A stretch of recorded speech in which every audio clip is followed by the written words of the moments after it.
What is going on, everybody? It's NASCARFan97 back with you. Welcome back to another Thursday vlog. Hopefully we'll get a little more consistent with these throughout the course of the playoffs. So it's nice to be back on YouTube talking to you guys about different things going on.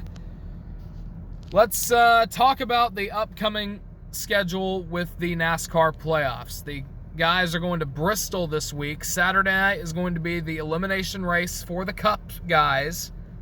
The regular season finale for the Xfinity Series is tomorrow night, and then tonight is going to be the truck race. Now, I plan on trying to record something for the Bristol Cup race on Saturday night, maybe for Xfinity Friday night if I end up going next door late enough. Usually I go over there about 8 o'clock every night to check in on my grandparents to see how things are going over there. But sometimes I don't get over there until 9 o'clock on Friday night. If that's the case, I may be able to check it. But yeah, tonight, 9 o'clock truck race, 8 o'clock going over there. It just isn't going to work. Don't expect a video on the truck series tonight. We'll see what happens with Xfinity, and then Cup, I'm hoping on recording something. Now, for Richmond, I did end up recording an Xfinity and Cup video. You may have seen it on the video on Sunday going into Monday, but unfortunately, NASCAR's random copyright tracker system has decided to strike again, as they've decided to block both videos worldwide. Now, I can understand claiming monetization on the video because that's their content, obviously. I don't intend on making any revenue from it, but if you could, at the very least, let people see how fans are reacting to these certain races and the finishes and not having to restrict them, I mean, come on. Cut us a little bit of slack here. I mean, I'm all for you guys claiming all the revenue because you guys need it, but not even letting fans see other people have their takes on it, I mean, come on. That's infringement of freedom. That's just my 2 cents. Anyway, Richmond, Truex won, even though Hamlin was dominating. Looks like JGR is taking over the landscape of the NASCAR playoffs again, in which Hamlin, even though he dominated, he still finished second, so he's hitting stride a first and a second to start the playoffs. Now, for all of you Hamlin fans out there who just might so happen to be watching me, if he finds a way to finally win a championship this year, don't you dare think that this is just a now we're even of sorts in terms of the rivalry that we once had. That war was over last year. Armageddon was fought, and Chase Elliott beat Denny Hamlin at Phoenix that year. So even though he may win the title this year, meaning Hamlin, it means nothing to that battle. That battle/war was already over. I'm already over that. Move on from it.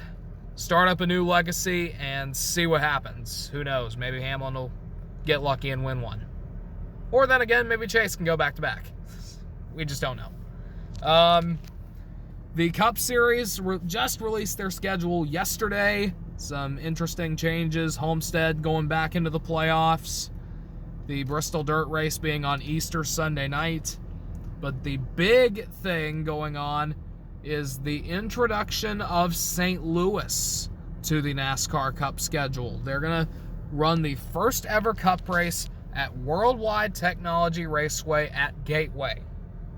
Now, Gateway had been on the NASCAR schedule in some form or another for quite a while, ever since the early 2000s. They shut down the track in 2010, 2011. Then IndyCar came back a few years later. Trucks did as well. And obviously, attendance there at that racetrack, especially for IndyCar, it has been tremendous over the years. So why not the Cup Series? I like this move. I'll be interested to see how St. Louis can be able to do with a premier NASCAR event, considering that other than that, they don't really have a lot of sports. The St. Louis Blues and the St. Louis Cardinals.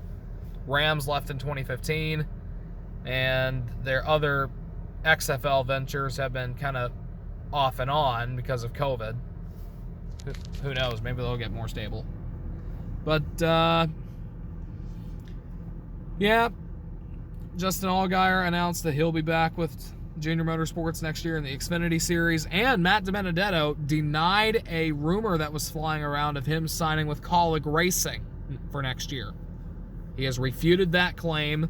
He is still a free agent and still unsure of what he's going to do next. So it'll be interesting to see what happens there.